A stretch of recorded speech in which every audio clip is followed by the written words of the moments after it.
성도들이 되어 주시기를 주님의 이름으로 축복합니다.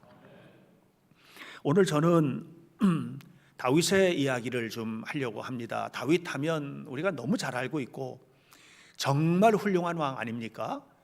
이스라엘의 국기는 별이 그려 있는데 그 별 이름을 다윗의 별이라고 합니다. 이스라엘의 근거는 아브라함이지만 이스라엘이라는 국가의 태동은 다윗의 근거를 두고 있다고 봐도 과언이 아닌 이런 인물입니다.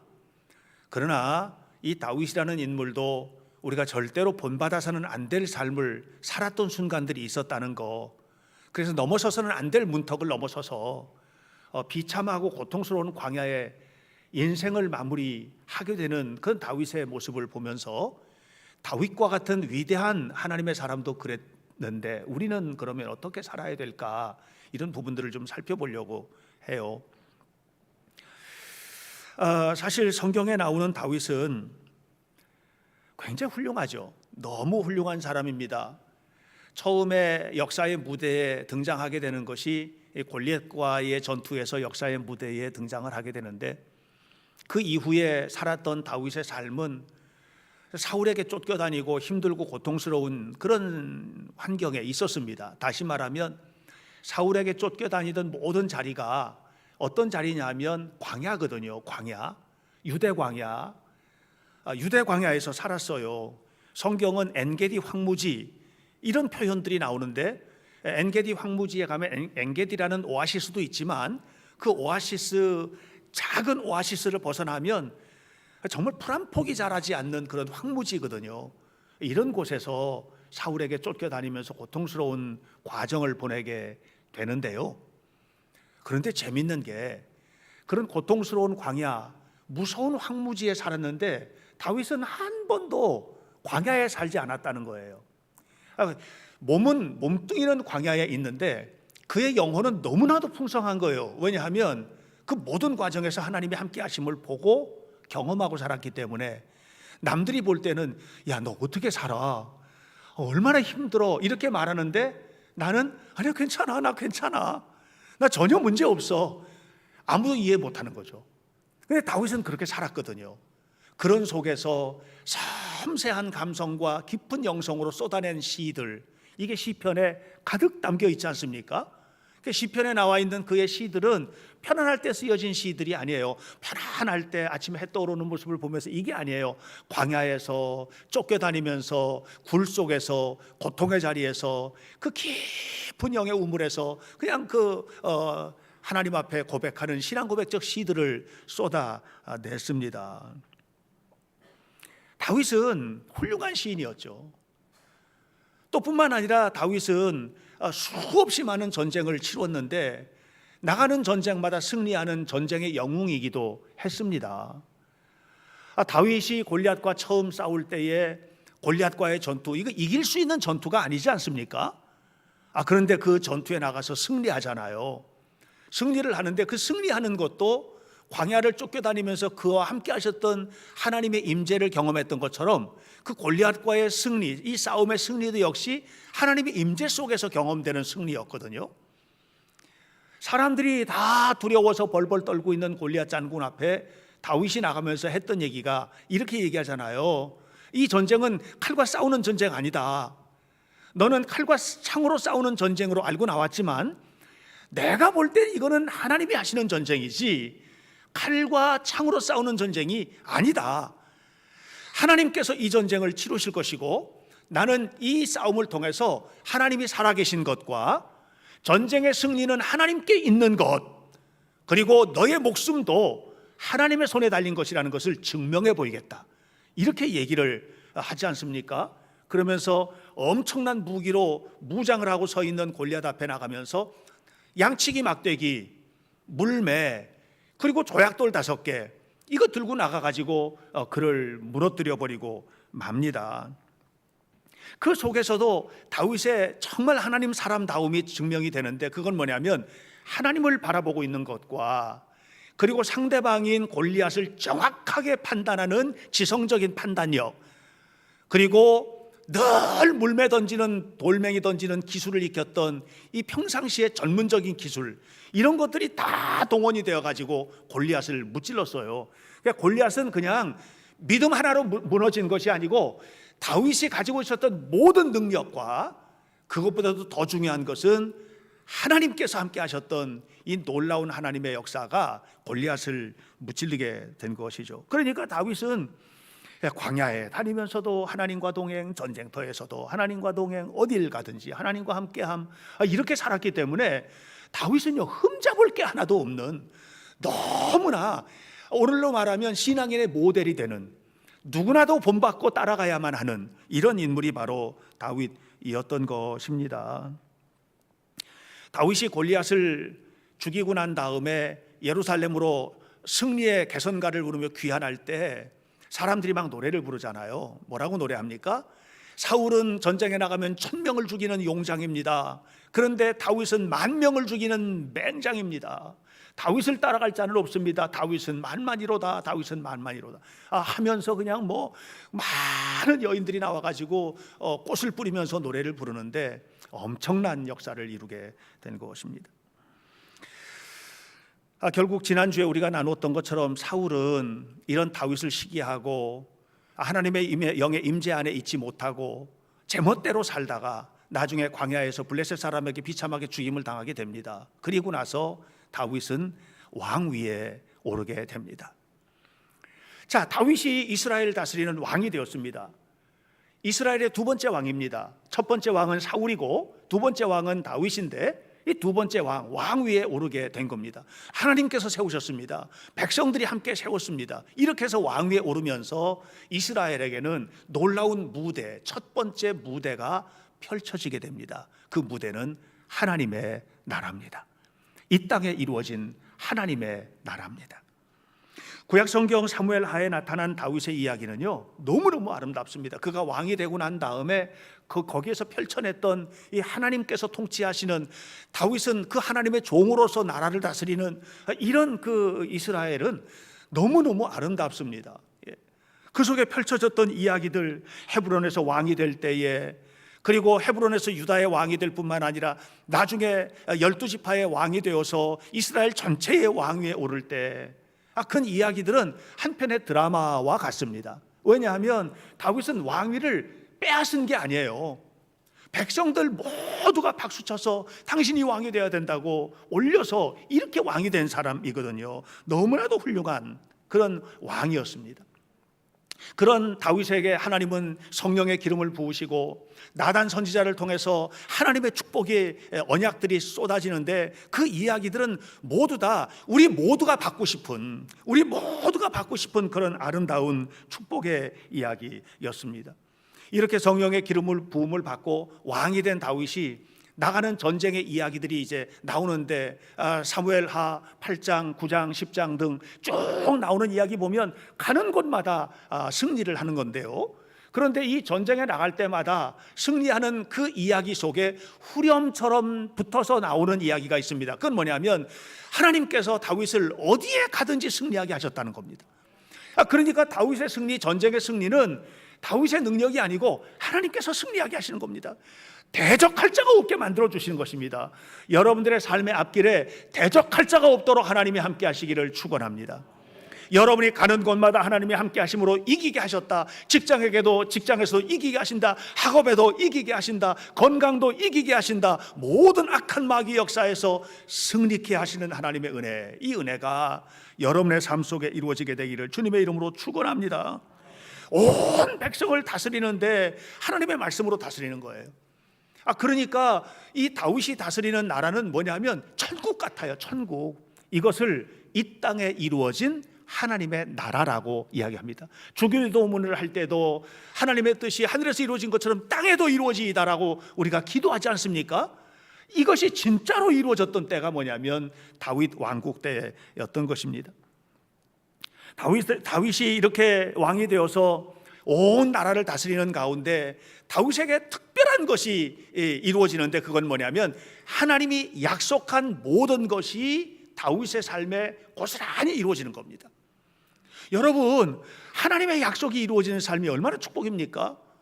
하나님께서 약속하지 않았습니까? 우리를 지켜주시겠다, 지켜지는 겁니다. 고쳐주시겠다, 고쳐지는 것입니다. 함께하겠다, 함께 가는 것입니다. 대적을 물리쳐주겠다, 물리쳐주는 것입니다. 머리 될지언정 꼬리가 되지 않겠다, 그렇게 해주시는 것입니다. 예.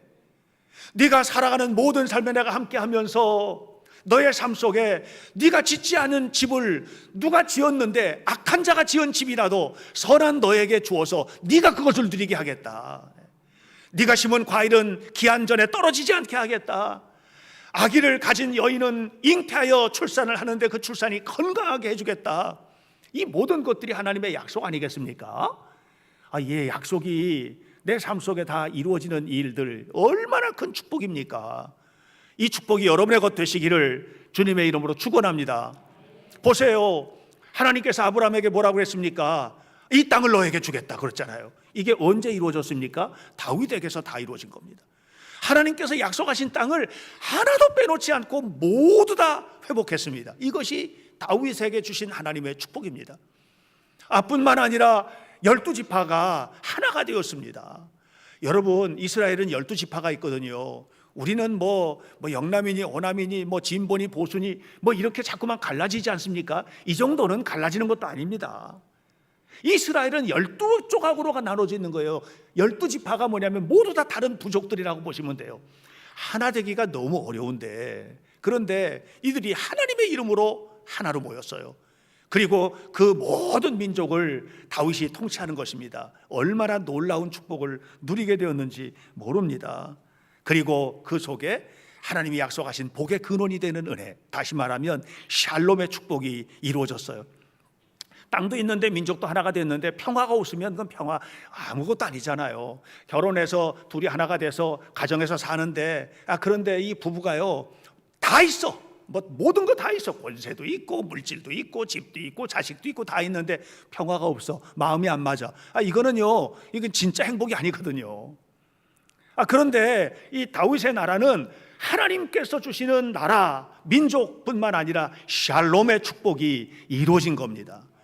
그러니까 다윗의 삶에, 다윗이 왕이 된 다윗의 나라에 이 이스라엘에 펼쳐졌던 첫 번째 무대는 뭐냐면 완벽한 하나님의 축복의 나라가 이 땅에 이루어진 것입니다.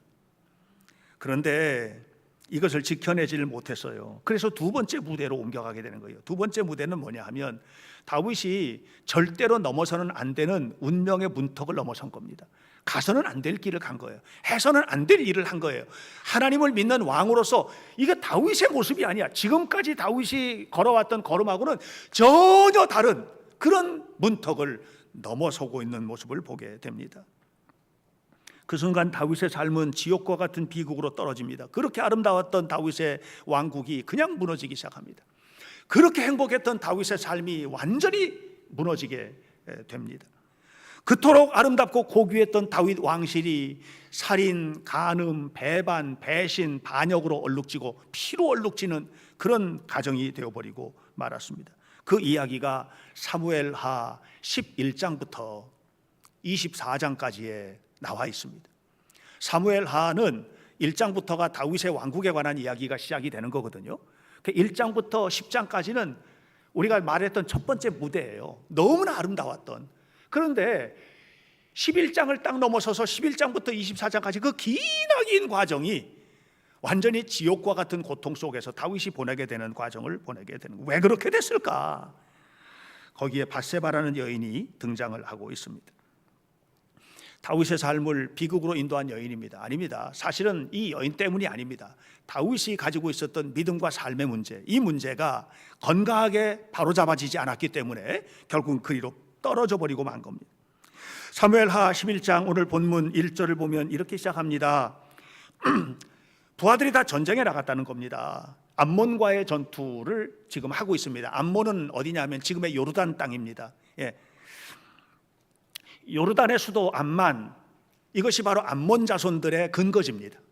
그 암만이라는 말은 바로 이 암몬 자손들의 땅이라는 그런 말인데요. 이 요르단의 암몬, 이 성이 랍바성, 그 당시에 랍바성인데 이 랍바성 전투에 지금 나가 있는 것입니다. 그런데 1절 끝부분에 다윗은 예루살렘에 그냥 머물러 있었다, 이렇게 이야기를 하고 있습니다. 왕이니까 그동안에 전쟁마다 나갔잖아요. 최전선에 나갔잖아요. 그러니까 이제는 나라도 안정이 됐고 이제는 왕이 전쟁마다 최전선에 나가가지고 싸우겠습니까? 그렇게 안 해도 되잖아요 이제는. 그러니까 이 말은 크게 문제가 안 된다고 저는 생각합니다. 예루살렘에 머물러 있는 거 크게 문제가 안 된다고 생각합니다. 그런데 문제는 뭐냐면 예루살렘에 머물러 있는 다윗의 마음이 문제입니다.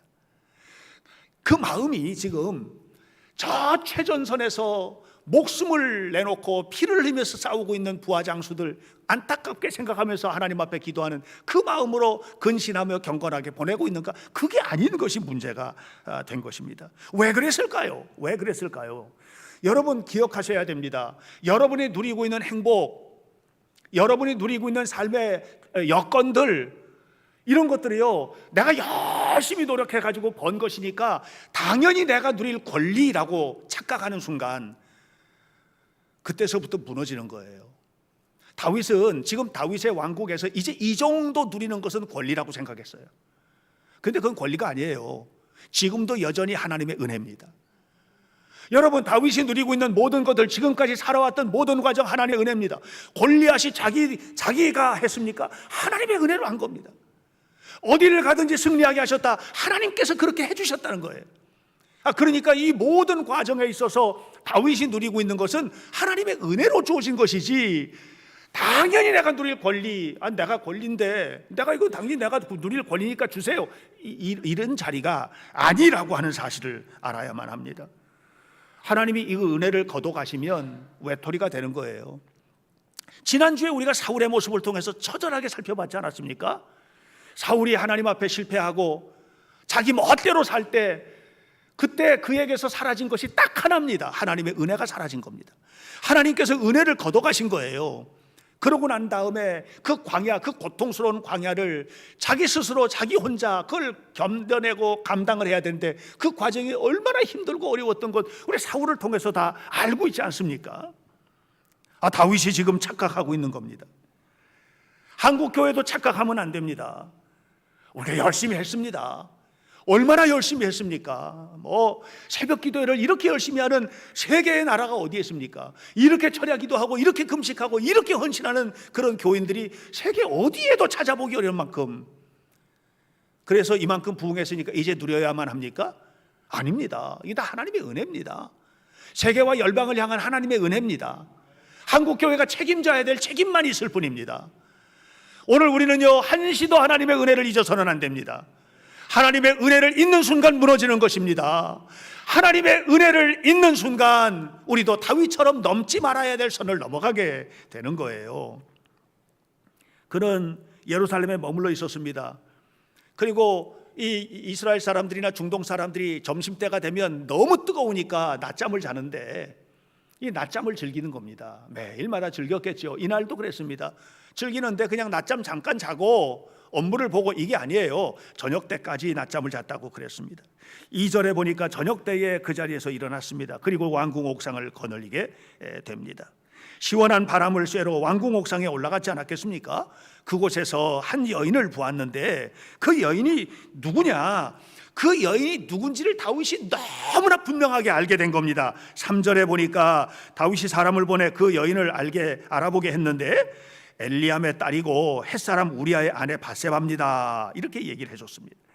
햇사람 우리아는 다윗이 사랑하는 장군입니다. 지금 전쟁터에 나가 있습니다. 자기 부하 장군입니다. 그러면 거기서 끝났어야 됩니다. 근데 다윗은 거기서 끝나지 않았습니다. 사탄이 놓은 덫에 완전히 걸려들고 만 것입니다. 여러분, 우리가 어느 한순간 잘못된 곳에 마음을 빼앗기면은요, 다른 거 아무것도 안 보여요. 백화점에서 어떤 친구가 물건을 훔치다가 현장에서 잡혔대요. 너 옆에서 사람들이 다 보고 있었는데 왜 그러냐 그랬더니 사람들 보고 있는 거는 못 봤고 물건만 보였대요. 사람들이 지금 보고 있는 걸 알았으면 그 물건 안 훔쳤을 텐데 사람들 보고 있는 건 안 보이고 물건만 보였다는 거예요. 이것이 인간이에요, 여러분. 다윗은 지금 큰 문제 앞에 발생을 넘어서는 안 될 문턱을 넘어섰어요. 첫 번째 문턱은 뭐냐? 그 첫 번째 문턱은 밧세바를 데려다가 간음한 것입니다. 사탄의 덫에 완전히 걸려들었습니다. 그렇게 하고 난 다음에 이제 이건 그냥 한번 즐기고 끝난 거죠. 다윗으로서는. 예. 그래도 일국의 제왕이니까 그 정도 권리는 가지고 있다고 생각했을 것입니다. 그가 왕이 된 것도 은혜인데 권리라고 생각을 하고 있는 거예요, 지금. 이렇게 하고 난 다음에 다윗이 한 가지를 알게 됐습니다. 그 일 때문에 바세바가 임신을 하게 됐다는 사실을 알게 된 겁니다. 그래서 넘어서는 안 될 두 번째 문턱을 넘어섭니다. 그것은 뭐냐면 증거를 없애야 되겠다. 어떻게? 우리아만 죽이면 된다. 바세바는 죽이고 싶지 않은 거예요. 바세바는 없애고 싶지 않은 거예요. 우리아를 죽이면 된다. 그래서 라빠성 전투에서 우리아를 최전선에 내몰고 그 전투에서 우리아 장군이 전사를 하게 됩니다. 이제는 모든 증거가 사라졌습니다. 다윗은 마음이 너무나 편안해졌습니다. 다 해결됐습니다. 그리고 그 여인을 왕궁으로 데려다가 자기 아내로 삼게 된 것입니다. 그런데 문제가 생기기 시작해요. 그때서부터 이제 사무엘하 13장부터 문제가 생기기 시작합니다. 그건 뭐냐면 다윗도 무너지고 그의 가정도 무너지고 그의 민족도 무너지고 하나님 나라가 끝장난 겁니다. 이게 완전히 마귀의 나라가 되어버리고 만 겁니다. 13장을 보면 다윗에게 아들들이 있는데 아들 가운데서 큰아들 암논이 이복 누이 동생 다말을 너무너무 사랑을 하게 된 겁니다. 그래서 그를 강제로 끌어다가 왕궁 안에서 간음죄를 짓게 됩니다. 그리고 난 다음에 버렸습니다. 근데 이 오빠인 압살롬이 그걸 알게 되었습니다. 이복 동생이잖아요.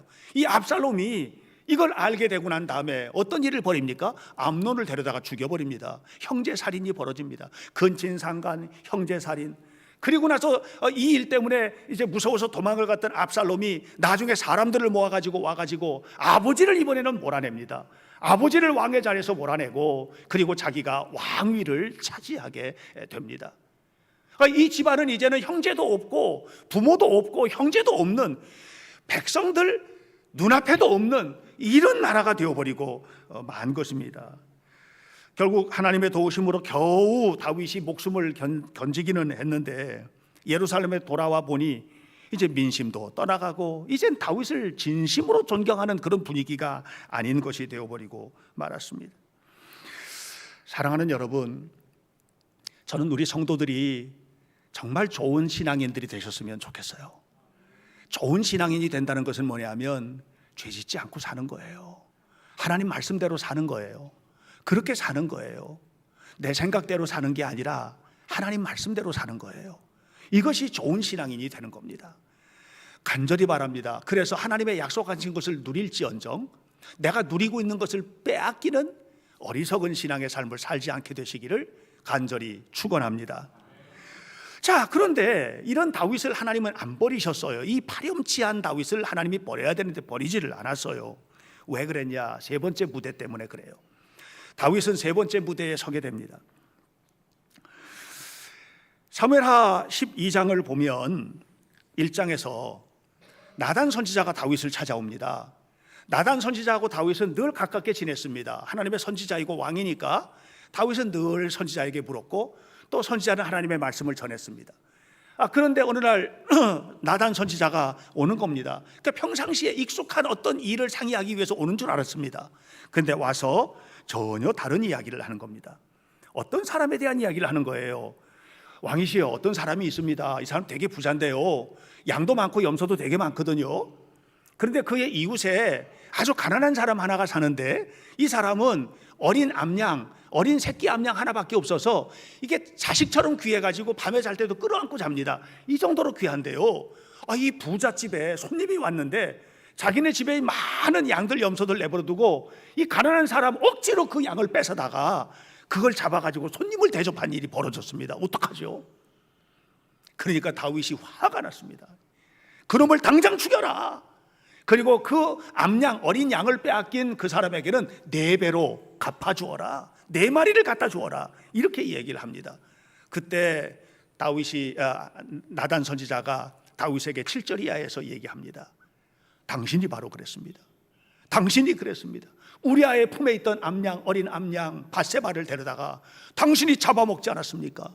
그리고 그 사람을 죽이지 않았습니까? 이렇게 하면서 하나님께서 당신에게 은혜로 모든 것을 주셨지 않았습니까?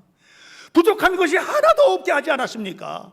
부족한 것이 있으면 더 주시지 않겠습니까? 이게 7절이야의 얘기예요. 부족하면 얼마든지 더 주시지 않겠습니까?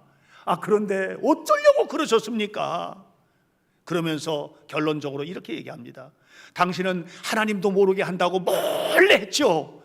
하나님은 이제 백주에 당신에게 부끄러운 일을 당하게 할 겁니다. 그리고서는 백주에 부끄러운 일을 막 당합니다. 평생 동안 당합니다. 평생 동안 부끄러운 일을 당합니다. 다윗의 믿음이 사라진 것도 아닙니다. 다윗을 향한 하나님의 사랑도 사라진 게 아닙니다. 하나님을 사랑하는 다윗의 마음이 무너진 것도 아닙니다. 그런데 죄의 값은 지불해야만 했습니다. 이것이 무섭습니다. 여러분, 죄 짓고도 하나님 사랑하실 것이죠. 무너지더라도 하나님 사랑할 것 아닙니까?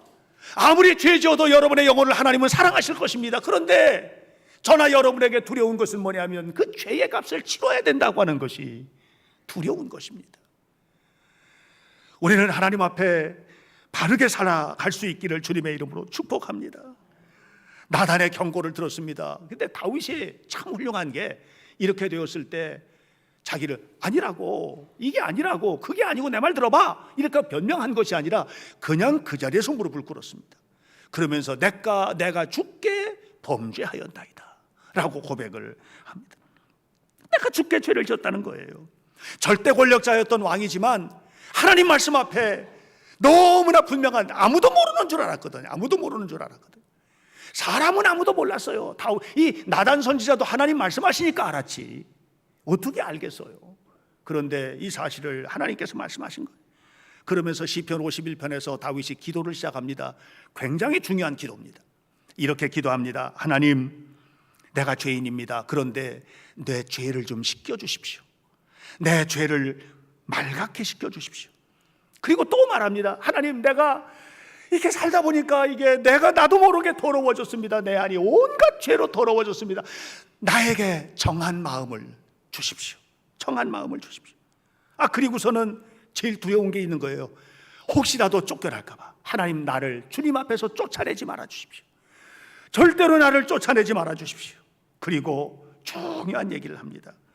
하나님, 이 어렵고 고통스러운 상황에서도 하나님만이 구원이시라는 사실을 잊지 않고 내 안에 구원의 즐거움을 회복시켜 주옵소서라고 기도합니다. 이것이 다윗을 버릴 수 없었던 일이에요. 다윗이 무서운 죄를 지었음에도 불구하고 하나님은 다윗을 끝까지 사랑하셨고 그의 나라를 세우셨어요. 그리고 그 건강한 나라를 솔로몬에게 물려주게 하셨어요. 그 배후에는 뭐냐? 죄 지었지만 더 정결케 된, 죄 지었지만 더 은혜롭게 된, 죄 지었지만 그 죄를 알고 하나님 앞에 토설하면서 하나님 앞에 살기를 원했던 다윗의 마음이 있었던 것입니다. 여러분, 그 속에는 중요한 것이 있어요. 그건 뭐냐면, 여러분, 자기는 자기에게 되게 관대하거든요. 내가 짓고도 뭐 그럴 수 있잖아. 자기는 자기에게 되게 관대하거든요. 진짜로. 내 일, 내 자식의 일, 내 가족의 일, 내가 알고 있는 사람의 일, 이런 일들은요, 조금 죄를 져도 그냥 이해하고 덮어주고 그럴 수도 있어, 이렇게 넘어가잖아요. 내 원수의 일, 요만한 일도 절대로 못 봐주잖아요. 다윗의 위대함은 뭐냐면 내가 지은 죄를 밖에서 남의 눈으로 나를 바라보고, 이걸 객관화라고 해요. 주관적으로 해석한 게 아니라 자기 죄를 객관화시키는 거예요. 이렇게 봤어요. 또 하나, 하나님의 음성을 하나님의 음성으로 듣는 귀를 가진 거예요. 이게 중요한 거예요. 들을 수 있게 되시기를 주님의 이름으로 축원합니다. 제가 요즘에 이제 외국어로 시편을 좀 이렇게 암송을 하는데, 뭐 우리말하고 영어도 하고 뭐 다른 여러 가지 언어로 시편을 암송하는데, 시편 23편을 제가 여러분들에게 좀 들려드릴게요. 조금만 들려드릴게요. 잘 들어보세요. 아도나이 로일로 엑살 비네오테 쉐이 아르비체니 알메 메누톳 에나 할레니 납시에 쇼베브 얀헤니 베마 아겔레 체득레만 쉐모 감키 엘헤베게 잘마벳. 무슨 말 하는 건지 여러분 혹시 알아들으신 분 계세요? 아무도 모르시죠? 아마 김 목사님은 알아들으실 거예요. 공부를 열심히 하셨기 때문에. 히브리어로 시편 23편을 제가 암송을 하고 있는 것입니다. 못 알아들으시잖아요. 왜요? 배운 적이 없거든요. 여러분, 하나님의 음성을 그냥 귀 열고 있다고 들리는 게 아니에요. 하나님이 창조하신 세계, 하나님이 역사하시는 길, 하나님이 보여주시는 삶, 눈 뜨고 있다고 보는 게 아니에요. 귀 열려 있다고 들려지는 게 아니에요. 하나님의 마음을 품어야 돼요. 하나님 앞에 서야 돼요. 성경을 읽어야 돼요. 무릎 꿇고 기도해야 돼요. 그러기 전까지는 들리지 않고 보이지 않아요. 그래서 저는 여러분 한 사람 한 사람이 하나님의 음성 듣는 귀, 하나님의 역사 보는 눈, 하나님께서 이끌어 가시는 것을 이 피부로 경험하는 느낌, 이것을 갖게 되시기를 주님의 이름으로 축원합니다. 하나님이 주신 은혜를 받으면서도, 그러면서도 카피르라는 말은 불신앙, 불신자, 이방인 이런 뜻인데, 이건 뭐냐면 하나님 주신 것을, 내가 누리고 있는 모든 것을 당연한 것으로 여기는 뻔뻔스러운 마음을 가진 자, 이런 뜻이에요. 여러분, 우리는 그런 뻔뻔스러운 마음을 가져서는 안 돼요. 한국교회는 하나님이 세우셨습니다. 이 나라와 민족 하나님이 세우셨습니다. 하나님이 세우시고 이끌어 가시고 쓰시기를 주의 이름으로 축원합니다. 이 나라가 더욱 아름다운 나라가 되기 위해서는 우리나라도 넘어서는 안 될 문턱을 넘어서는 안 되고, 여러분들이 하나님의 거룩한 백성으로 복을 받아 누리기 위하여도 하나님이 금하신 선을 걸어 넘어서는 안 되고, 우리 교회도 마찬가지예요. 그렇게 될 때 광야에 살아도 하나님이 함께 하시면 축복인 거예요. 사울에게 쫓겨나도 하나님 함께 하시니까 축복인 거예요. 거대한 골리앗이 앞에 서 있어도 두렵지 않은 것은 하나님이 함께 하시는 은혜 때문이에요. 왕궁에 살아도 하나님이 영이 떠나면 지옥인 거예요. 하나님이 영이 함께 하시는 삶, 그 축복을 여러분들이 누리게 되시길 바라고, 이를 위하여 하나님의 거룩한 뜻을 이루어드리는 아름다운 하나님의 백성으로 세워주시기를 간절히 축원합니다. 기도하겠습니다. 살아계신 하나님의 은혜를 감사합니다. 우리 모두가 다 주님의 영광을 위하여 살아가도록 도와주시고, 믿음의 길, 거룩한 길, 찌라 코데시, 이 거룩한 씨앗으로 살아가는 세상의 생명의 근거로 세워지는 하나님의 사람들이 되도록 인도해 주옵소서. 그리하여 우리 한 사람 한 사람이 하나님의 축복 속에 살게 하시고 하나님의 영광을 드러내도록 인도해 주옵소서. 예수님의 이름으로 기도하옵나이다. 아멘.